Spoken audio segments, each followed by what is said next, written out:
Hey everyone, and welcome to another episode of Stitching Tales. I am Johanna Lundström, the author of several sewing books, including Sewing Jeans, Fit for Knits, and Sewing Activewear, and I also have my own sewing pattern line under the name The Last Stitch. And my name is Malena Hjerpe, and I work as a freelance pattern maker, and I also create my own PDF pattern under the name Hazelhen Patterns. And in today's episode, we are taking questions from you, dear listeners and watchers. So we got really great questions for this episode. Probably there's so many that we probably won't have time to answer each of these, but we will definitely do more episodes like this because we love getting questions, and it also challenges us to think a little bit outside the box as well, because sometimes I find these questions a little bit challenging myself and I have to really think about it. So yeah, you really do ask great questions. I should also say before we start, because sometimes you and I, Malena, we talk a lot about sewing, but we don't actually do a lot of sewing outside our own business, right? I think, Malena, when was the last time you made something for yourself and that wasn't like a sample or a photo garment? It might have been the second year that I studied fashion, so about 20 years, maybe. I mean, that was I made a dress for a wedding. I mean, not a wedding dress. I was attending to a wedding. So I made a dress for that wedding. I mean, I might have sewn something after that. But no, it has been samples for personal use, sure, but still samples from my own patterns, basically. Yeah. 20 years-ish. 20 years. It's cause for celebration. It's been 20 years. Yeah, so, that anniversary. Yeah. I have probably sewn something that I don't remember, but that was one of those course. Specific a more bigger project that I made, and I'm really happy about that dress. I still got it somewhere, so that one got stuck in my memory. But what have you been sewing? Yeah, I should also, before answer that question, we should also mention that you did sew something recently, famous from the pod and our Instagram account, Stitching Talespod. I think they are behind you right now, those curtains. All right. Oh, yes, my curtains. Yes, definitely. Yes. Yeah. They are done. They are up. They are, yeah. So if you want to watch Malena's curtains, I highly recommend that you go to our Stitching Talespod Instagram account. You can see those. So you have definitely been sewing lately, but garments maybe not so much. I mean my memory. Yeah, obviously. That's why we're helping each other. Yeah. Well, Kipo, you were asking me something. Yeah. Yes. What did you sew? Yeah, I've actually been sewing a little bit again.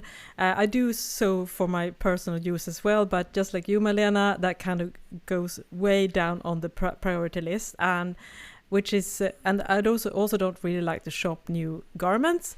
So, and sometimes I buy some secondhand stuff, but eventually, the wardrobe is wearing thin because I'm not able to keep up the sewing stuff. Because before I really went hard on the sewing business, I was a very frequent sewist. I mean, I would say that at times maybe 60-70% of my wardrobe, not underwear but all else, were handmade by me. Not so much anymore. I'm kind of wearing down. Right now I'm of course wearing a sample from the girly knit top if you're watching the video version, but that's a long story to say that I did sew a new pair of pants that I will show you if you're curious.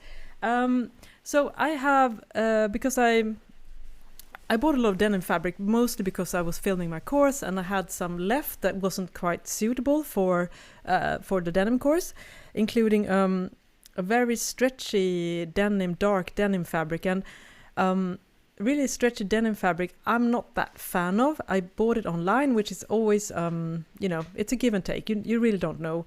So it ended up being very stretchy, which is not the kind of denim that I like to work with and like to wear, because it kind of changes the hand of the fabric. But I realized that the fabric is really, really nice. So I thought, why not make a pair of we talk a lot about cigarette pants, those are fitted pants.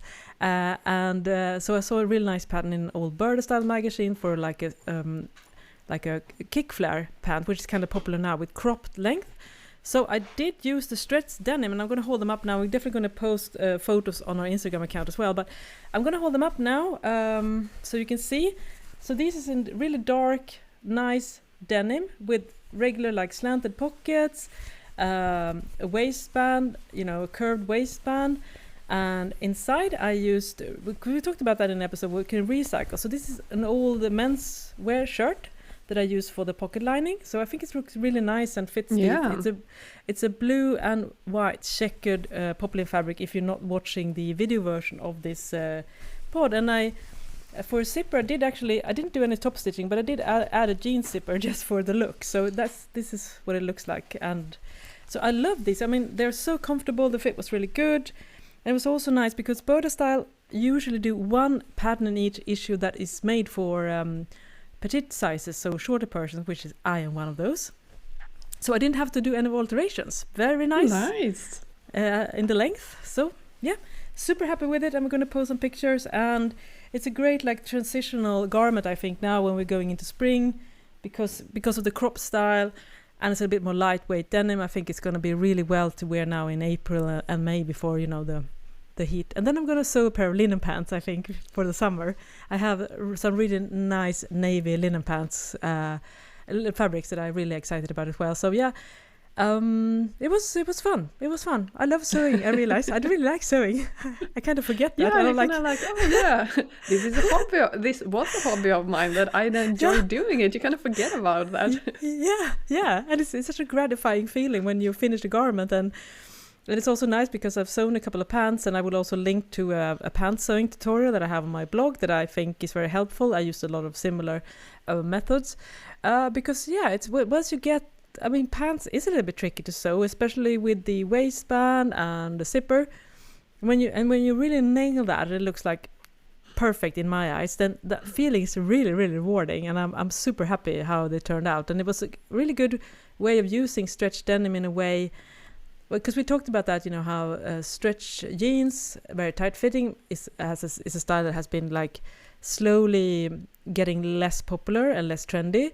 But you mentioned there, Malena, that the kind of cigarette pants is a classic pant. So I thought it was all of a sudden stretch denim felt really contemporary because I used that classic like slim fit pant that you are so fond of as well. And then it felt right again, using really stretchy denim. Yeah, perfect. And this is a good thing when you're a little bit, or me maybe, stuck on the this is how it's supposed to be, this is a fabric, this is the type of garment, the traditional combinations basically. But I mean, who says you have to follow that?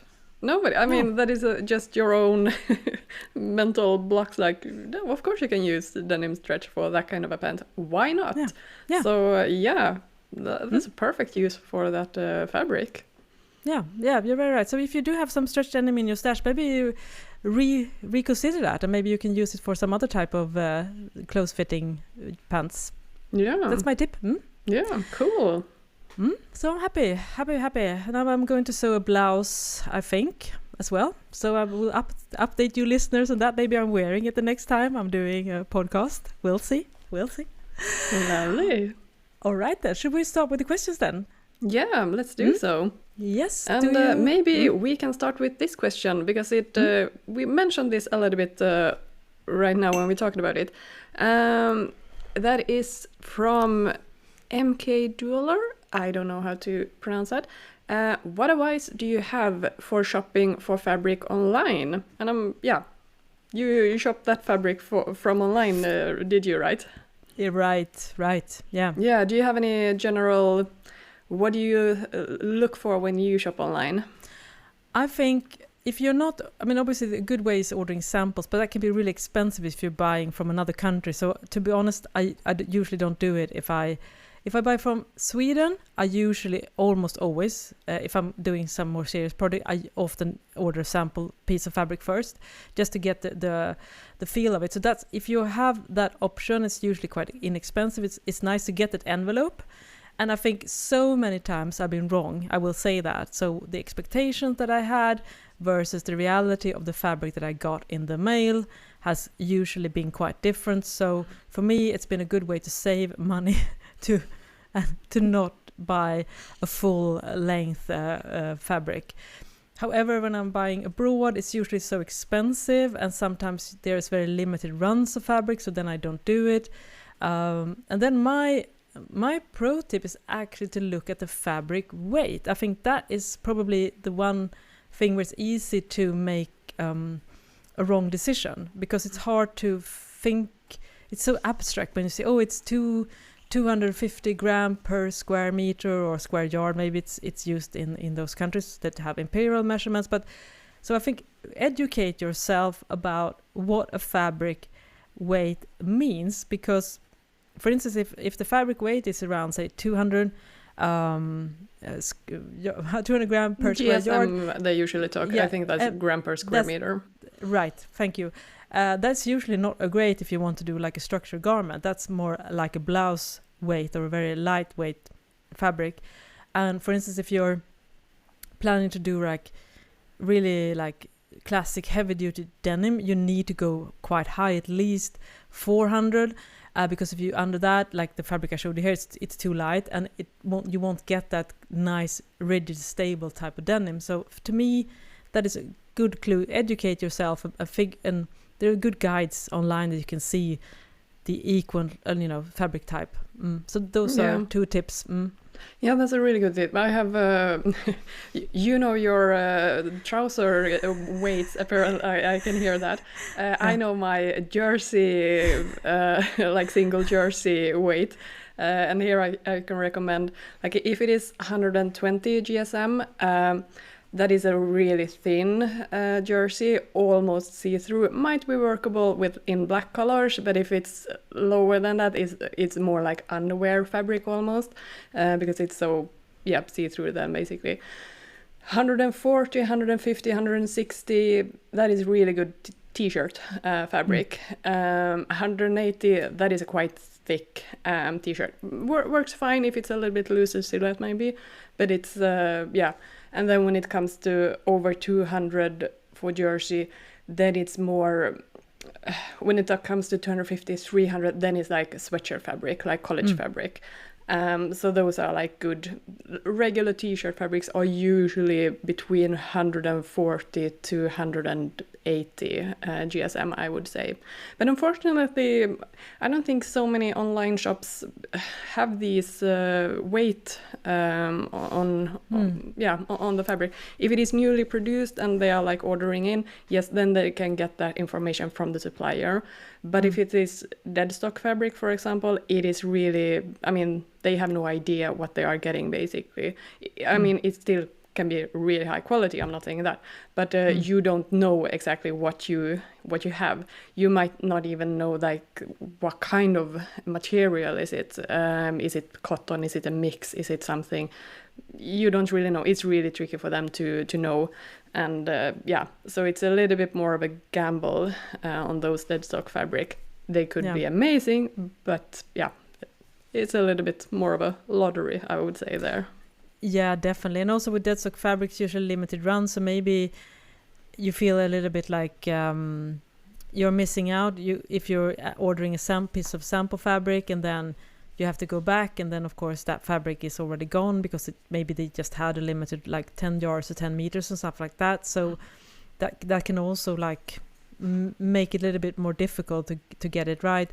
Some fabric stores do write down recommendations like generic. This is more like jacket fabric or a pants fabric, but I will say that those are not always correct. So I think it's a little bit I can see that if you're a big store and you have so many fabrics, you're not able to go into detail in every situation. So for me, instance, I've seen fabrics that are definitely too lightweight to be described as pants fabric or jacket fabric, for instance, because I'm talking about denim, for instance. You can't use a lightweight denim. That's a shirt fabric, but I've sometimes seen that suggested for jacket and pants because denim, and then they have so many. So unfortunately, I know some stores have very invested owners and perhaps has less stock, and that they can put more effort into doing that, like giving suggestions for what type of garments that will be suitable. But yeah, it is a gamble for sure.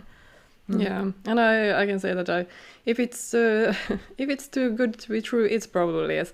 I bought, I don't remember from which store it was. It was many years ago now also. I bought a wool mix. It was like a sweatshirt fabric. Absolutely horrible. It costed like $7 per meter, so it was really also cheap, which is a sign maybe that it wasn't good. It was, and I think it was like acrylic wool mix, and just by looking at it, it started peeling. Like you didn't even have to touch it before it started to peel.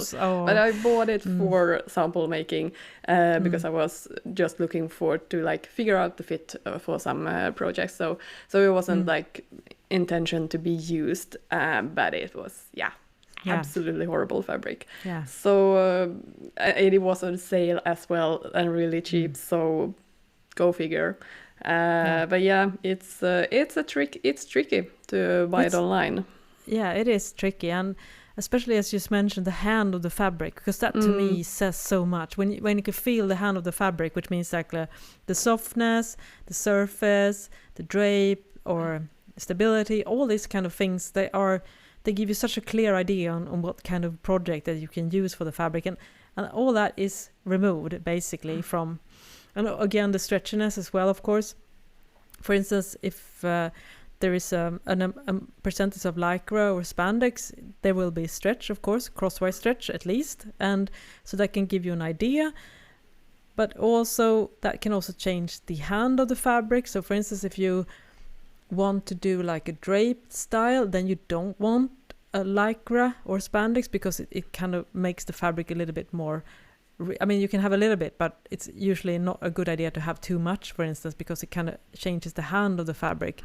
So there's a lot of like considerations to, and I think we all do ordering mistakes. I've definitely done these in not too long ago. I mean, honestly, sometimes I get a little bit trigger happy as well. You know, when you're shopping online, as you say, you get kind of FOMO. Oh, that fabric! Oh, this looks so nice, and it's on sale or it seems cheap, and and then you kind of so many nice it. things. And it might not be that the fabric is bad; it's just not suitable for your project, so that you need to do another project or something. But I think some fabric shops do amazing job. I mean, Blackbird Fabrics and Lyrical Fabrics that I mentioned before, the way they are working with also posting actual garments of what have been sewn in the fabric. I mean, then you get a completely different feel of what kind of fabric it is, what it is suitable for.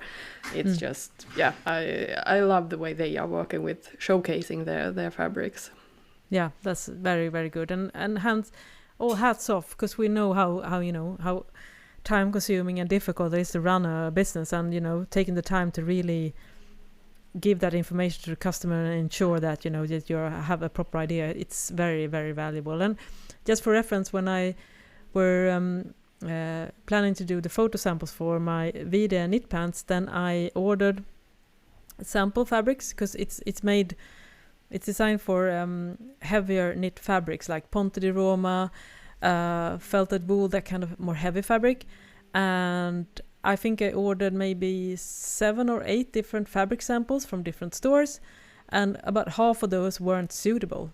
So I'm very happy that I didn't just press on that full length button, and because I took my time and the samples, I picked the right fabric, the samples turned out like top notch. So good luck with your shopping. We can just wish you fingers crossed that it will be suitable for your projects. Yeah, definitely. All right, then we have from Spaceship Kittens, speaking about sewing here, are there any steps or details that you prefer to hand sew? Do you have any of those, Malena? Ooh, good question. I feel yes. I can't, like, what are those steps? Mostly when I'm too lazy to actually take out my sewing machine, or when I need to mend something and I'm at home and I don't have my sewing machine here, then I usually just quickly do it by hand.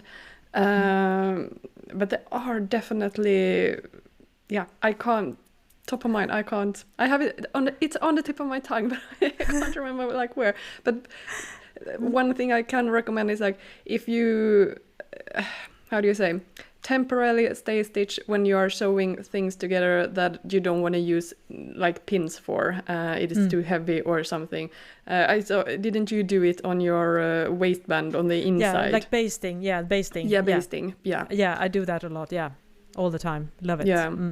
And then with like small things like when I do waistband for my joggers, the field fair joggers, you can sew on waistband in different ways. I usually sew it on so I have a little hole basically on the inside of the waistband where I put in the elastic in it, and then I say in my instructions that I enclose it by hand, but I actually never do that. I just leave it open. So if needed, I can actually like adjust the waistband to make it longer or shorter if anything happens. So, but those kind of small things, like I don't bother to do it on the sewing machine. I just do it by hand. But yeah, not because I don't sew. I don't use it hand stitching so often. What about you? Yeah, I mean, I do love basting, and I do that a lot, and I will always say that you will never regret basting. It's such a great way of certain steps. For instance, when I'm sewing the waistband, you need to stitch the waistband. You either top stitches or you stitch in the ditch, meaning that you stitch a seam inside the seam ridge on the outside to attach the inner waistband. And that is really, really difficult to do evenly because the inner waistband will slip and it might not catch the stitching, and you can of course use pin, but if you baste that waistband, you're almost guaranteed success. I have not discovered any other method, and I'm pretty proficient sewist. I still always rely on basting, because if I do that, I hardly ever have to re-sew the waistband. But if I try to use my hands or pins, also it's a little bit difficult to pin because you have such thick layers. For instance, if you're sewing a jeans waistband, you have really thick fabric with like 6 layers of fabric, and it's going to be tricky. So that's my favorite way of hand sewing. I should also say that you mentioned that opening in the inner waistband. If you're curious to see that as well, I have on my blog tutorial for the Vide pants. I show that as well, and it's called slip stitching, I think, in English, where you call it smygsting in Swedish, I think, when it's like secret stitching, so it's kind of invisible. So you don't really see it, and it's such a great way of finishing stuff by hand. So that I do, and I'm going to hold up my. Sorry. Where do you do that, on the hem or? No. When you're closing the inside of the elastic waistband using the method that you like to use, then I use the slip stitching, as you talked about, that you usually don't do, but you say that you can do. I think that the English term for it's slip stitching and smygsting in Sweden. I just wing it. I just do whatever looks fine. Yeah, no professional word for it, lingo here. You're not claiming to do the professional slip stitching. Maybe I am not either, but if you check any older sewing book, you will find that method, slip stitching. If you want to Google and see how you do it properly, you can do that. Yeah. You can also check out my probably poorly demonstrated version of it on my sew along for the Vide pants. But what I do love is that when I'm sewing waistbands, like I'm holding up now my new pants, as if you're watching the video version, you can see I've not top stitched this waistband. It's instead the inner waistband is attached by, I'm stitching in the ditch which is the seam ridge of the lower part of the waistband. So what I do is that to get really sharp 90-degree corners of the ends of the waistband, I'm holding that up now. As you can see, it looks pretty darn straight. I will say, if I have to say so myself, and I'm the one talking. As you can see here, this is not, I have not sewn the waistband on the inside with a straight seam. Instead, I just, and turn it, instead I just fold in the edges, and I will link to a tutorial showing this. I fold in the edges and I press it, and then I slip stitch the ends here. So you can see it, because I'm not very good at slip stitching. If you look really close, I don't know if it looks great, but it looks pretty neat, I think. So that's a way where I actually save. It looks really really, I think it looks really, really nice. You can watch the video version if you agree with me, and I will also post some pictures of it. Maybe some will say, not that nice, but I think it looks neat. Yeah. So, and this is hand stitching, hand stitching, secret hand stitching, aligning the inner and the outer waistband edges here. So no sewing machine has touched the ends of the waistband, only the lower part of it. If you sew with a regular sewing machine there, does it? Why is the hand sewing better? Yeah, because you press in the ends, you will get a really sharp corner. But because you probably all know that if you tried, sewn like a 90-degree seam, it's usually quite difficult because there will be like a slightly rounded corner. You can of course use a point turner and you can clip the seam allowance. But for instance, shirt collars is another example. I mean, it is kind of tricky to get those really sharp pointed corners. It's the same. We run into the same issue with the waistband. That when you fold it over and have that stitch, there will be slight roundness. And but instead of folding it in, I do the same with jeans waistband. I fold it in and then I just top stitch it over. So again, I don't close the side seam. I will post pictures on our Instagram account because I do understand the challenge of explaining this in audio version. But so yeah, for corners, sometimes slip stitching is a great idea as well. Good tip. What else? Yeah, another thing also that I don't like to do on the sewing machine is a rolled hem. Rolled hem, because it's a serger rolled hem I do like, but using those rolled hem presser foot is a challenge that I have not yet mastered despite very many attempts. So I actually, if I'm doing like a rolled hem on a blouse or something like that, then I usually do it by hand actually. All right, hemming by hand, that is that is a little bit more towards the tailoring side, the fancy tailoring side. That is definitely one of those, and that takes time. I can assure you, you're going to watch through a lot of movies before or reality TV, a whole season of a TV show before you're done. Especially if you're roll hemming in a skirt. So it's not something that I did. This can be the same thing as when somebody gives you a compliment on the dress. It's like, yes, I made it. It has pockets.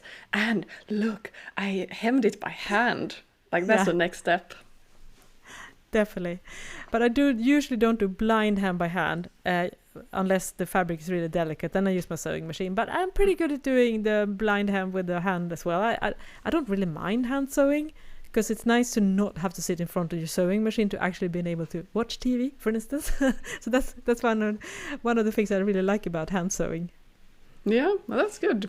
Hope you listeners also do some hand stitching. And leave us a comment if you do. It would be interesting to hear what you are doing. All right, I think we have time for one more questions. So from Craft and Purse, have you considered adding men's sizes to your upcoming t-shirt book? Love the pod. Thank you very much. Yeah. So we should, maybe your new listeners, you're wondering, what book? Well, Malena and I, we're working on another book. We wrote one that came out 1.5 years ago called Fit for Knits. And now we're working on our first ever sewing pattern book. Working title is To a T, and it's going to have the classic styles of t-shirt, including a traditional straight t-shirt or a more straight t-shirt, oversized t-shirt, a raglan shirt, and a close-fitting t-shirt. So that's and it's going to come with sewing instructions and full-size paper patterns. And yes, and it's going to have lots of sizes. But the question here is, are we also adding man's sizes? Are we, Malena? No, unfortunately, we are only focusing on women's pattern or women's body at the moment. And yeah, I mean, it would be nice to do men's pattern as well, but For me, I'm most used to working with women's wear. I have my own library that I have done over the years with different patterns, and they are all for women's wear. I have the grading there. It's just to go into men's pattern, that would be like a whole new, a whole new field basically, and figuring out the sizes and the grading and the fit there, it would be a massive project. So unfortunately at the moment, no, not menswear's patterns. As I said, it's a whole different thing, and we need to like focus on the stuff where we feel are our strong suit, and we totally see and understand the need for more menswear sewing pattern. That is definitely an area that is a bit underserved, but unfortunately that is also because, you know, that's the crass commercial side of it. Right now, as of 2025, it's still primarily a female-dominated hobby, in terms of that the largest amount of people sewing garments are femme-identifying persons, which means that there's a much bigger market. So if we would do a book for femme-identifying persons, then it will sell a lot more than if we would do a book for men's wear, which is, and it's the same amount of work. So that's the crass commercial reality of it, because I also run my own publishing house, which means that I have to front all the money and stuff like that. So I have to ensure that we have the biggest to sell, and also if we could also add men's pattern if we had the knowledge to do it. But again, that would mean that the book would be much more expensive, because we had to add more paper patterns, and it will add more printing cost and more pages, because we had to show all the men's style as well. So that's also very like, how should I say, it's a heavy reason for not being able to do it. And it saddens me to say this, that even if we had the knowledge, we might not even be able to do it as well. And so I think it's good to talk about these things, because it might seem so, why don't you just add that as well? But we have very specific and very pressing reasons, both when it comes to where our knowledge skills are, and also strictly commercial, because we run a business, and we have to ensure that what we do has the biggest opportunity to sell enough products. And unfortunately, in this space, that means that it's a book that is geared to primarily female identifying persons. It will sell more books. Yeah, all the technical things like how to sew it, and all the instructions, that would still be applicable for a men's t-shirt, but the actual pattern, paper pattern, that unfortunately we won't be able to provide. And we are very, it's a sad thing, and hopefully there will be more male identifying people coming into the sewing space. And I know, for instance, when it comes to my sewing jeans product, both my book and my sewing course and in mastery, I have plenty of guys buying that, and so that's much more, so it's not that I see guys sewing all the time and purchasing, but still it's the minority, unfortunately, still. Yes, let's do we have time for one more question, maybe? We have a moment, yep, for sure. I thought this question was so much fun. Collection of unseen thoughts. If money is not a problem, what is your next step? Let's assume you win 25k per 10 years. That would be amazing. Yeah, that's like getting, like financial base salary. Restrictions. That would be nice. What would you do? I would definitely quit my day job. And I'm saying this because if you listen to the last episode, I'm going back to my day job now in 1.5 weeks, and that is because I need those money. those money. I would definitely quit my day job for sure. And I think if I had that kind of money, which is, I guess, 25k in that's in Swedish money, so that will be about $2,500 or euro. So but let's assume it's dollars. Yeah, let's assume it's dollars. Let's assume we are like financially like independent. It's the kind of money that like you wouldn't have to work, or you could like freely. What would your next project be like? Money is not an issue. If we go with that mindset, that's a better mindset, because I think 25k, honestly, that's not enough to live on in Sweden if you live in a larger city, unfortunately. You still need to have some income, unless you're living with someone. I mean, if you're a single person, it's probably pretty much impossible. But yeah, as you say, financially independent, that's a good way of doing it. Yeah, I would definitely never take on a day job again. I would definitely keep on working because I love working. I have so many ideas, I have so many goals, I have so many things I want to do for the last stitch. And I would just... What I would enjoy then is that I wouldn't have to kind of burn myself out regularly, because then I would know that I could do all the things I want to do in a reasonable speed and have more time for friends and family and just for rest and relaxation.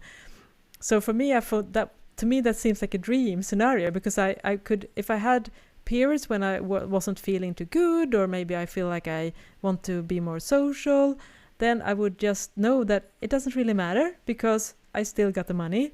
But now, running a business, that means that I cannot really sit on my laurels. I have to like always produce new stuff, market, all the kind of stuff, and do the admin. I mean, it's so much stuff. And so for me, that would give me peace of mind, I think, most of all. But I would definitely keep on working. I will, when I retire, I can guarantee you I will keep on working, because that's where my head is. Yeah.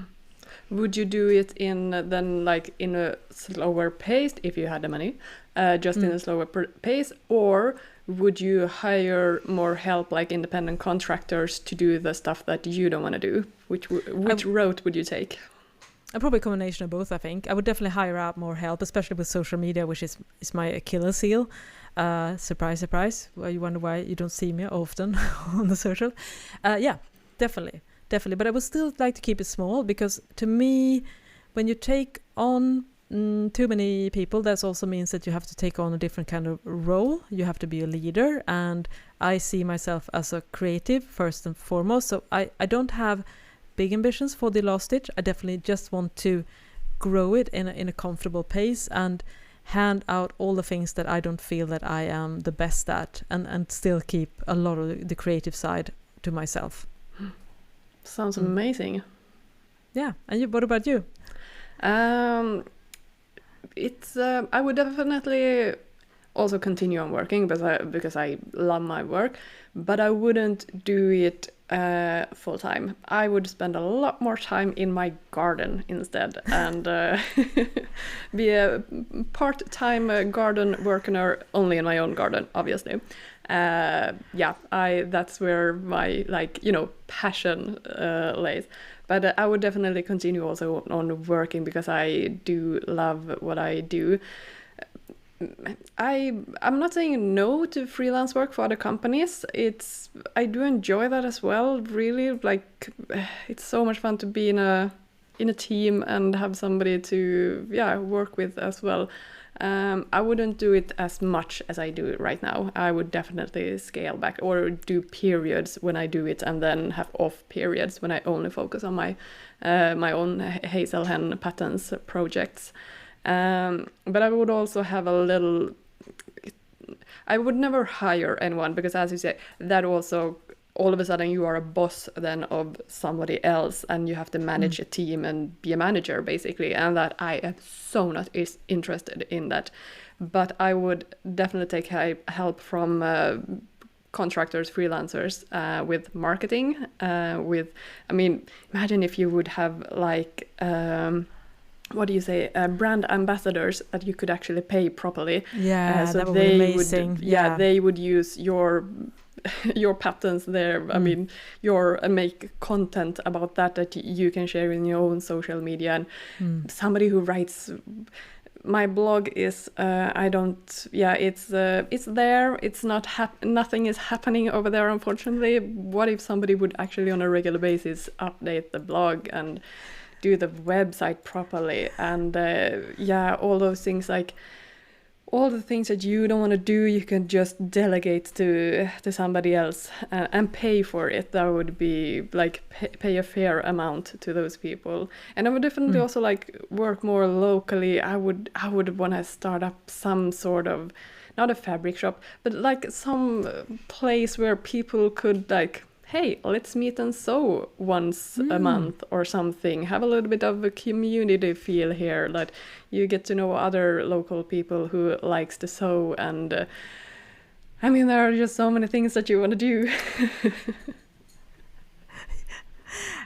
This sounds absolutely wonderful. And I mean, you have such a great thinking around this, you know, also figuring out like removing some of the stuff that you don't feel like is your strong suit.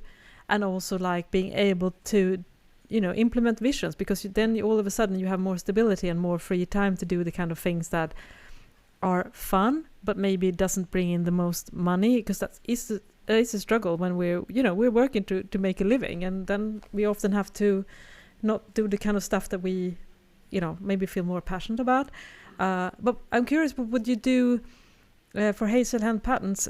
Do you have any specific ideas? Would you increase the rate of patterns that came out, or because you didn't have to take on so many freelance work, or what would you do? Yeah, I think I would elevate that brand. Yeah, no, I think I would do more patterns actually, and I will also have like physical patterns because that's something that really, I would love to have physical patterns I would be able to sell. And just make more patterns, maybe take help from some designers to actually make the design, and I could do the actual patterns, and then maybe I can delegate the sewing instructions to someone else. And I mean, that would be, and then the marketing team would sweep in when I'm done with the pattern, and they would continue on, because once something is launched, I mean, then the real marketing work actually starts. You need to promote your pattern, but then you're kind of over it already. Like you would just want to move on to your next pattern. You don't want to keep on talking about your pattern that is already done. But that, unfortunately, is something you obviously would have to do. But then this magical marketing team and brand ambassadors would swoop in and do all that kind of work for you.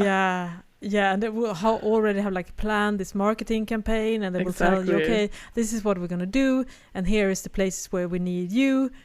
But again, you can step back. And I think that's probably the biggest challenge, is the fact that we have to do all this task switching. And it's kind of mentally impossible for most of us to go from that side when we just sit behind the computer and try to finish the pattern and doing all that kind of stuff.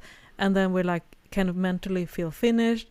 And then we need to be even more energetic, because we have to put ourselves out there, do all outreach, and, you know, show ourselves, and, you know, keep on telling everyone about what we're doing. And it's really, really difficult. And I think that's why, so having that kind of, that's probably one of the we both love collaboration. And I think that's a very good way of thinking about that, because then you don't have to be a leader in that sense. Because if you team up with like-minded people, for instance, if you, as you say, maybe there are really like cool driven content creators in the sewing space, and you could team up with those, and they could like from top of their creativity tap into their creativity and do something for you. And you just have to sign off it and have like that would be a really nice way, I think, of doing that, so you don't have to like lead that work, and you're basically saying, I'm leaving this to you, I trust your creativity, I trust your vision, let's do something together that way. That would be amazing. And just to have some, I mean, technical editor, I mean, sure, I can sew the photo samples, but how like figuring out all the technical stuff. Like, I would love to do more videos like both on Instagram.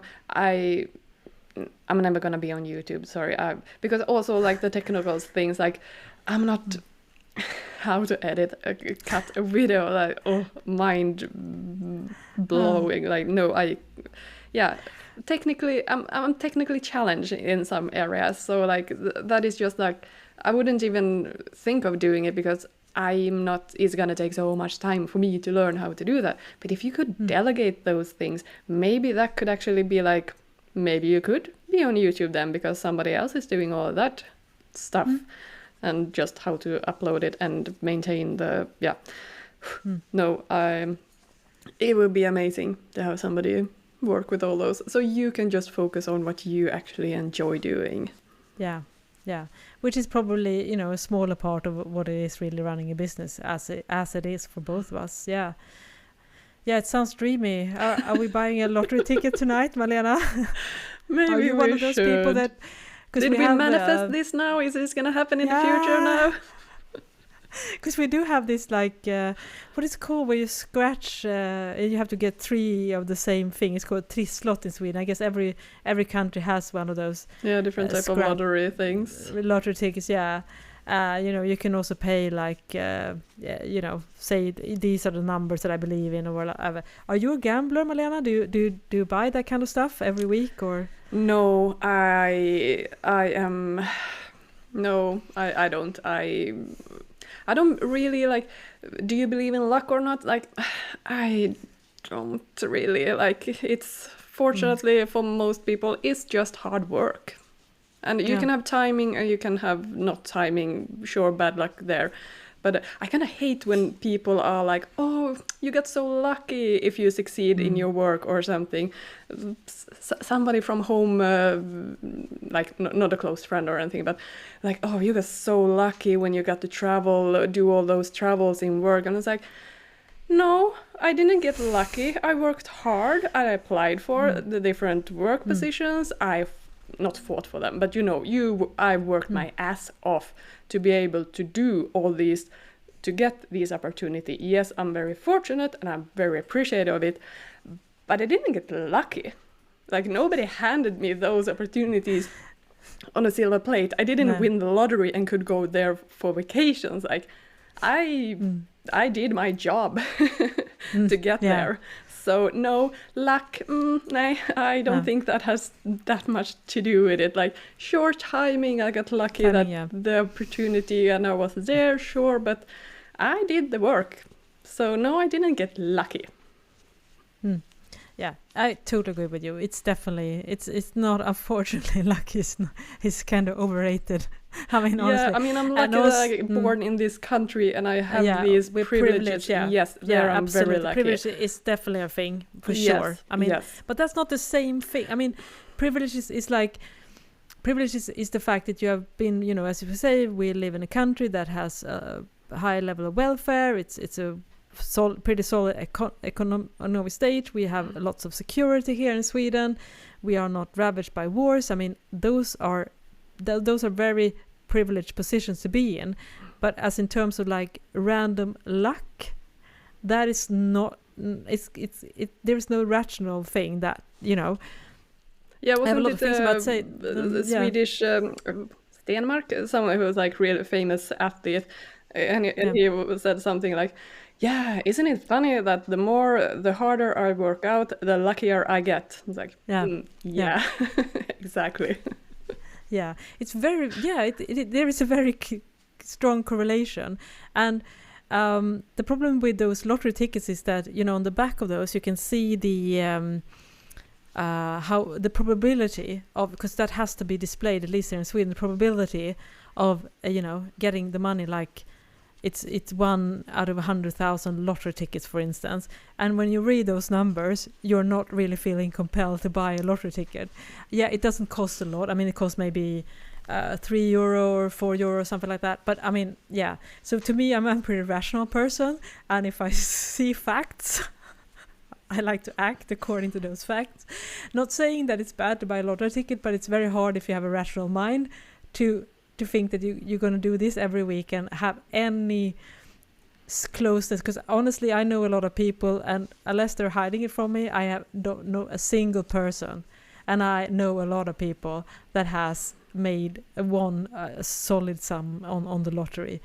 but that's a kind of dream that they are selling us, of course, because they have this tagline in Sweden for one of those major lottery tickets. It's suddenly one day it happens, or something like that in English, like, so just keep the dream alive. Yeah, right. Yeah, and I mean, I had my mom's friend, she was talking about it sometime, and she was like, yeah, but maybe when I have that lottery, I get to dream a little bit. And it's like, maybe it happened. And I totally understand that. It's like, yeah, and I mean, unless you have a problem, addiction, obviously, about it, like nothing wrong with buying a little dream time. Like it's a mental thing. Like, yeah, I can dream away. What if, and then before you get back to reality. Yeah, I totally agree with you. It's definitely, you have to think it more of that way. It's adding some pleasure and some fun and excitement to your life, not really like thinking that this is going to move your situation forward in any type of way. I totally agree with you. I also should say that I do buy lottery tickets for my kids every Christmas. Yeah, so but that's a really common thing that in our family as well. Like you get some lottery tickets. It's a nice present.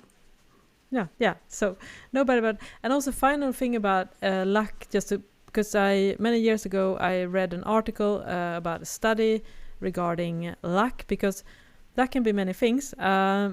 But it basically was a study of people that had they perceived themselves as being very lucky persons, and they felt that their luck was kind of like all over, regardless of getting a new job to winning a lottery. But then they realized that these people that had a lot of luck, those were social people that were good at building networks. They were also very good at expressing their needs. So for instance, if they needed to find a new place to live, like a new apartment or a new job, or to have help with something, they were very good at reaching out to their social circle and expressing their needs. But so that was the reason behind their luck. But the interesting thing that in the study was that these people, they didn't understand this themselves. So they didn't understand that it was personality traits that created luck. So they thought that they actually had a higher chance of winning the lottery because they were so lucky in life. Oh, that's sweet. Yeah. No, but the lesson learned. I mean, yeah, if you want something, talk about it. Absolutely. Maybe somebody can help or give you a tip or where to go, how to, like, that is something that I need to work on as well. Like, don't just sit alone with your problems. Like, talk about it. Maybe somebody is in the same situation. I think that's a very common thing about solo entrepreneurs. We don't have that community, we don't have that network. So when we have a problem, we just have to figure out everything ourselves. Everything depends on us. If you don't do it, it won't get done. It's like, no, maybe you need to reach out and like, hey, I have this problem.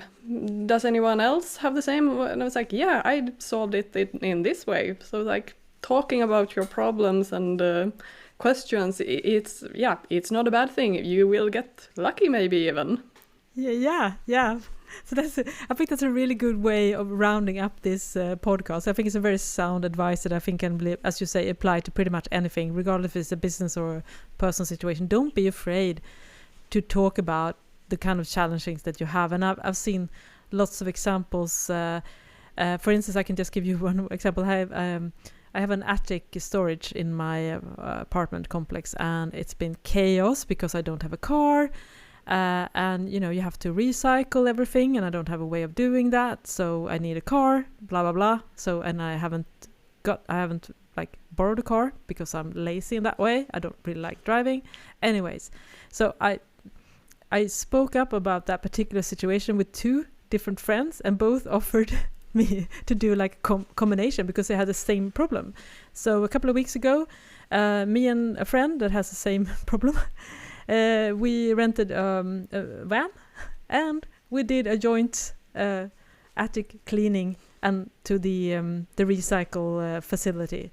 And it was so fun because then we chatted, and we hadn't seen each other for a while, so we had a really fun like several hour conversation while we were doing this, and it was so nice. And yeah, that was luck in a way, but not really, because I complained about it, and I was also open, because that's kind of embarrassing, because it looks like, yeah, it was bad. It was I couldn't get into. I had to climb over things, so Pictures? It was really bad. Do we want pictures? Yeah, I do have pictures, and we're gonna show that as well, before and after the cleaning. Ooh, love those pictures. Yeah, but that's good, because we definitely, if you haven't checked out our Instagram account, we talked last week about, you know, lifting the metal plate on the sewing machine, and we did come clean on that, Malena. So if you're curious, you should definitely go over to our Instagram account, where we showed the real behind the scenes stuff. Yeah. I mean, it wasn't bad, but it definitely wasn't good, but it wasn't like catastrophically bad, I would say. Yeah, I felt it was a little bit, mine was a little bit embarrassing, but you know, I have to own it. Yeah. There was some lint. Kind of normal. Yeah, there was some lint. Yeah, kind of normal. But we're all humans, right? That's how we roll. Anyways, thank you so much for listening, and we didn't have time to answer all the questions, so we're definitely going to do a follow-up. So if you didn't get your question answered, no worries, we will keep doing these Q&A episodes in the future. So thank you so much for listening. I am Johanna Lundström. And I am Malena Hjerpe. Bye bye. Bye bye.